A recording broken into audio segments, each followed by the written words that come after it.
Hello everyone, warm greetings from my side. I'm Yash Dubey and this is the online platform of Utkarsh classes.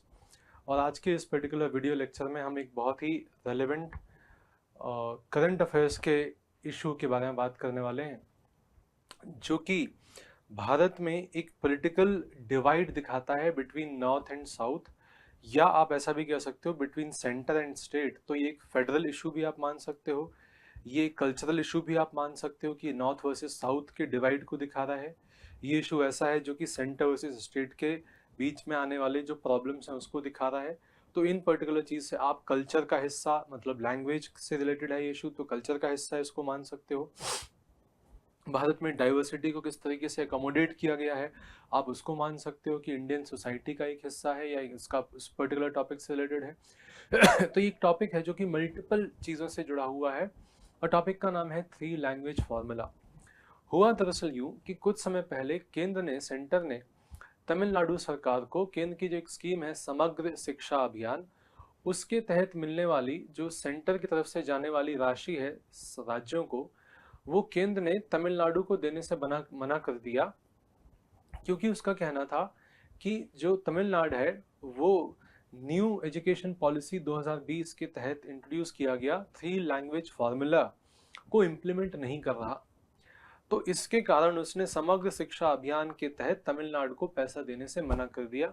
और यहाँ से फिर के Stalin ने, ये जो कि अभी he is the current incumbent chief minister of the state of Tamil Nadu, उन्होंने कहा कि इसके माध्यम से ये जो थ्री लैंग्वेज फार्मूला है या पॉलिसी है, इसके माध्यम से नॉन हिंदी स्पीकिंग स्टेट्स या स्पेशली जो सदर्न स्टेट्स हैं, साउथ इंडियन स्टेट्स हैं, उनके ऊपर हिंदी को इम्पोज किया जा रहा है एक बाईपास के रूट से, by the use of this three language formula या थ्री लैंग्वेज पॉलिसी, जो कि नेशनल एजुकेशन पॉलिसी या न्यू एजुकेशन पॉलिसी 2020 में दी है, जिसका जिक्र पुरानी एजुकेशन पॉलिसी 1986 की जो पॉलिसी है उसमें भी था। So let's understand in this particular lecture what this three language formula is all about. तो कॉन्टेक्स्ट समझने के बाद समझते हैं कि ये पॉलिसी क्या है।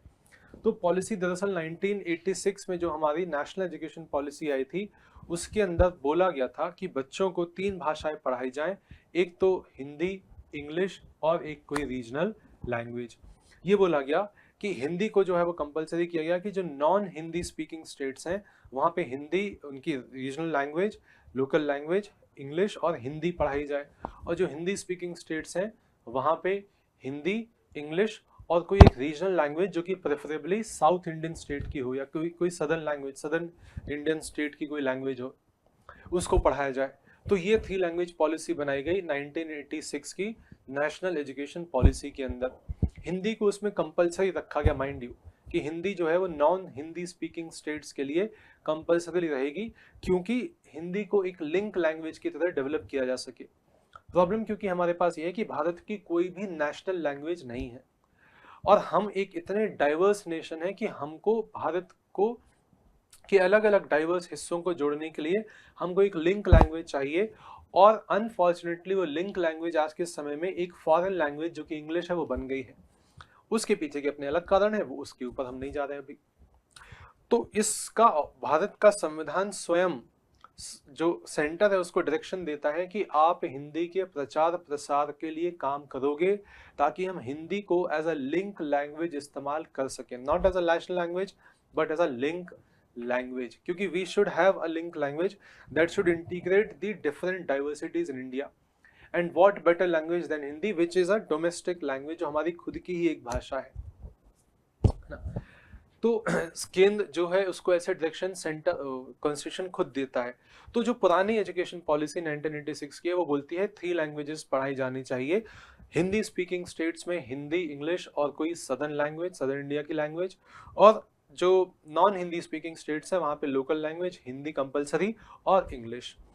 ये फॉर्मूला को वापस से जो न्यू एजुकेशन पॉलिसी है वो इस पर्टिकुलर फॉर्मूले को अडॉप्ट करती है।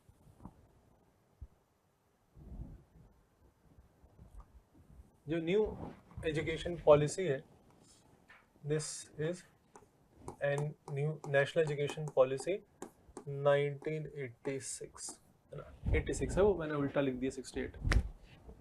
खैर, तो जो न्यू एजुकेशन पॉलिसी है जो 2020 में आई, वो भी इस 3 लैंग्वेज फॉर्मूले को सपोर्ट करती है, बट विद वन डिफरेंस।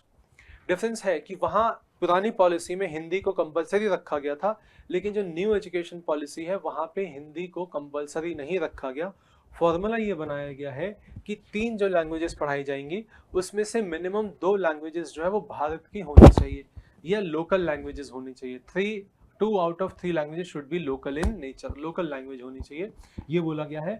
और यहाँ पे जो है वो फ्रीडम दिया गया है to the states, regions and the students that they can choose the 3 languages as long as at least 2 are native to India। तो यहाँ पे states को, regions को और students को freedom दिया गया है कि वो अपने हिसाब से अपनी भाषा का चुनाव कर सकते हैं, बशर्ते 3 में से 2 भाषाएं जो है वो हमारी देसी भाषा होनी चाहिए, नेटिव टू द इंडिया। ठीक, ये है ये जो पॉलिसी है, इसी को हम बोलते हैं 3 लैंग्वेज फॉर्मूला। अब बात करते हैं कि इस पॉलिसी के एडवांटेज क्या है या सिग्निफिकेंस क्या है या बेनिफिट्स क्या है। तो इस पॉलिसी के एडवांटेज सिग्निफिकेंस में सबसे पहला है कि that it enhances the multilingual proficiency. तो स्टूडेंट्स की मल्टीपल लैंग्वेजेस में प्रोफिशिएंसी जो है इससे इंक्रीज होगी, क्योंकि वो 3 लैंग्वेजेस पढ़ेंगे। और लैंग्वेजेस में प्रोफिशिएंसी ना केवल आपको लैंग्वेज में आपको दक्ष बनाती है, बल्कि हर एक लैंग्वेज से एक पर्टिकुलर कल्चर जुड़ा हुआ है। तो आपकी जो है वो आपके दिमाग के जो हॉराइजन्स हैं उसको एक्सपैंड करती है, आपको अलग अलग कल्चर के बारे में जानकारी इकट्ठा होती है, और ओवरऑल आप एक वेल ग्रूम्ड पर्सनालिटी बनते हो आप जितनी लैंग्वेजेस ज़्यादा सीखते हो। तो पहला फ़ायदा इसका ये है। दूसरा फ़ायदा ये है कि नेशनल इंटीग्रेशन और कल्चरल एक्सचेंज में हेल्प करेगा, क्योंकि नदर्न स्टेट्स जो है या हिंदी स्पीकिंग स्टेट्स वो एक रीजनल लैंग्वेज सीखेंगी, सदर्न स्टेट्स जो है वो हिंदी सीखेंगी। तो इससे कल्चरल एक्सचेंज जो है वो क्या होगा, एनहांस होगा, हमारे नेशनल यूनिटी में एक इम्पॉर्टेंट एडिशन होगा ये। नेक्स्ट बेनिफिट है इकोनॉमी के पॉइंट ऑफ व्यू से increased employment and mobility opportunities. तो जो एम्प्लॉयमेंट और मोबिलिटी की जो अपॉर्चुनिटीज है वो इंक्रीज होंगी, क्योंकि अभी फॉर एग्जांपल एक हिंदी स्पीकिंग स्टूडेंट जो है या हिंदी स्पीकिंग एक लेबर फोर्स में काम करने वाला एक आदमी है जो लेबर फोर्स में आ चुका है, लेकिन वो सदर्न स्टेट में जाके काम नहीं कर रहा because of the language barrier. तो अगर उसको पढ़ाया जाता एक सदर्न इंडियन लैंग्वेज अगर उसको आती, तो उसको जो है ही would not have been hesitant to go and work in let's say the state of Tamil Nadu, पर वो वहाँ नहीं जा रहा, only reason is language barrier. तो अगर ये लैंग्वेज बैरियर खत्म होगा because of this 3 language formula, तो उससे हमारी इकोनॉमिक बूस्ट, इकोनॉमी को भी बूस्ट मिलेगा, क्योंकि जो मोबिलिटी है वो एनहेंस होगी, इकोनॉमिक अपॉर्चुनिटीज जो है वो क्या होंगी, इंक्रीज होंगी, तो हमारी इकोनॉमी बूस्ट होगी इससे, ये फायदा है। और अगला फायदा है कि रीजनल लैंग्वेजेस जो है वो क्या होंगी, उससे उनको बढ़ावा मिलेगा, जो क्योंकि रीजनल लैंग्वेजेस जो है भारत में कमजोर होती जा रही हैं। जनरली लोग जो है वो एक पर्टिकुलर लैंग्वेज और वो भी इंग्लिश की तरफ स्विच कर रहे हैं, तो रीजनल लैंग्वेजेस जो है वो खतरे में पड़ रही हैं, और हमारे डाइवर्सिटी के लिए ज़रूरी है कि रीजनल लैंग्वेजेस को हम बचा के रखें। तो ये हैं इसके फायदे। अब हम बात करते हैं कि इसके क्रिटिसिज्म या इसके प्रॉब्लम्स क्या है इस पर्टिकुलर पॉलिसी के या फॉर्मूला के। सबसे पहला है परसीव्ड इम्पोजिशन ऑफ हिंदी। तो जो नॉन हिंदी स्पीकिंग स्टेट्स हैं उनको ऐसा लग रहा है कि इस पर्टिकुलर पॉलिसी या फॉर्मूले के माध्यम से जो सेंटर है वो हिंदी को इम्पोज करना चाह रहा है। और कभी भी अगर किसी भी व्यक्ति, स्टेट या इंस्टीट्यूशन के मन में ये भाव पैदा होगा कि आप किसी चीज़ को उसके ऊपर इम्पोज कर रहे हो, तो नेचुरली उस चीज़ के अगेंस्ट रिएक्शन या रेजिस्टेंस जो है वो ज़रूर जन्मेगा, जो कि यहाँ इस केस में हो रहा है। कि उनका कहना है कि 3 में से 2 भाषाएं तो हिंदी, 3 में से 2 भाषा तो लोकल होनी चाहिए, तो एक हम पढ़ाएंगे अपनी भाषा, दूसरी भाषा कौन पढ़ाएंगे। अच्छा, उनका ये भी कहना है, स्टालिन साहब का कहना ये भी है कि आपने कौन सा हिंदी ऐसा राज्य है जो अपने बच्चों को तेलुगु, तमिल, कन्नड़ या मलयालम पढ़ा रहा है, तो हमसे उम्मीद क्यों है कि हम जो है अपने बच्चों को हिंदी पढ़ाएं, उनका ऐसा मानना है। अगला है प्रैक्टिकल इम्प्लीमेंटेशन चैलेंजेस, कि इम्प्लीमेंट कैसे करोगे 3 लैंग्वेज फार्मूला।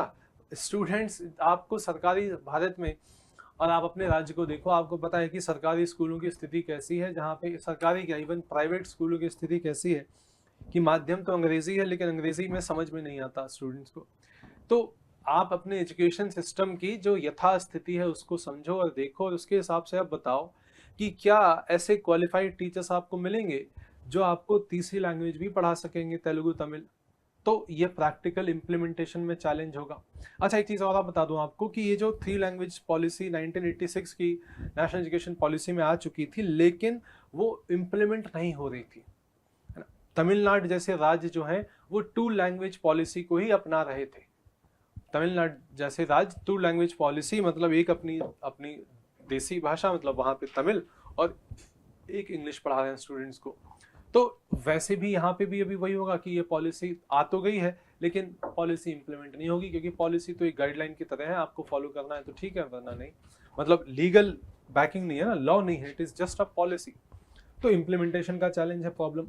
अगला प्रॉब्लम है बर्डन ऑन स्टूडेंट्स, कि बच्चा वैसे ही तो 2 भाषा समझ नहीं पा रहा है, वो पढ़ नहीं पा रहा है, हिंदी अंग्रेजी पढ़ नहीं पा रहा है, अब तीसरी भाषा भी आप जोड़ दो, वो भी एक कोई डिफिकल्ट सी द्रविडियन लैंग्वेज, तो एक उसके बर्डन जो है वो क्रिएट हो जाएगा, एक्स्ट्रा बर्डन, है ना। और लास्ट है पोटेंशियल, कि थर्ड जो लैंग्वेज है उसमें आप बोल क्या रहे हो, आखिरी प्रॉब्लम ये है कि 3 में से 2 भाषाएं कौन सी होनी चाहिए, लोकल लैंग्वेज या नेटिव होनी चाहिए।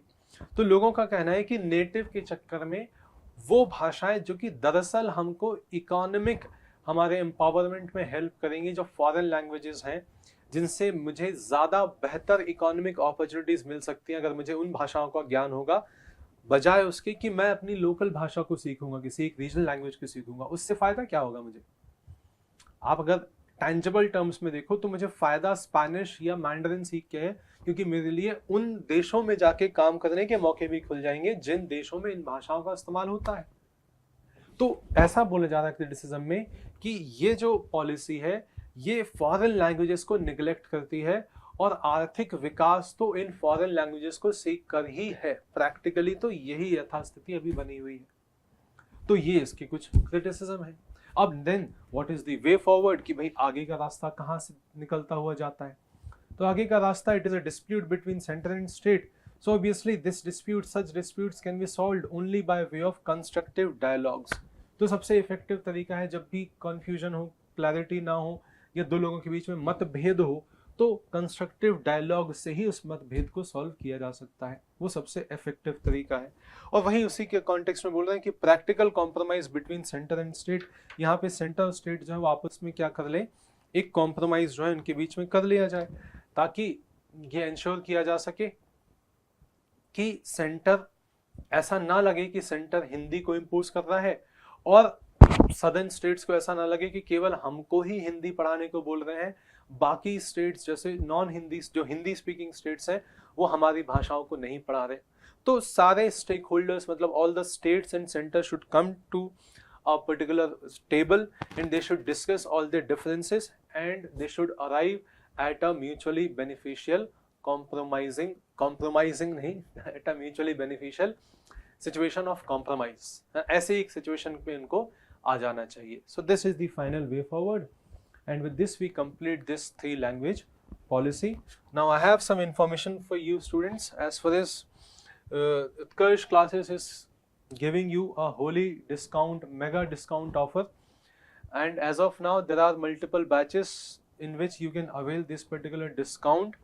For example, for 2026 appearing students, there's a foundation batch called Mahilya batch, which will be live from studio, and for regular students the price is rupees 11,000 standard fees, but the discounted price is rupees 5,000, and for prime students the fees is 30,000, but if you avail the holy discount offer, you can get this particular course for rupees 10,000, and the duration of this course is from 9th to 22nd of March. Another batch that is being conducted is Foundation Batch 2026, which is Sampoorna 9.2, and there are separate classes in Hindi and English mediums, and this is live from classroom, and the fees of this particular batch for standard fees is rupees 50,000, but in this offer you will get it for 12,000. And for prime members it is 63,000, but in this holy discount offer, which is from 9th to 22nd, you will get it at rupees 18,000. Another batch which is being run is Vijita batch 2.2, and this is for mains 2025, which is live from studio, and this particular batch will be available during the discount offer for rupees 4,000. Again, the classes are in separately for English and Hindi medium, and for Prime members the fees has been reduced from rupees 25,000 to rupees 10,000. And the last batch that is being run is a mentorship program for the mains 2025. Name of this program is Guru Drone 2.0. Again, this batch is in Hindi medium and this is live from classroom, and the discounted price is rupees 3,500. So with this we would complete this particular lecture, and I'll see you in the next lecture. Do take very good care of yourselves. Until then, thank you.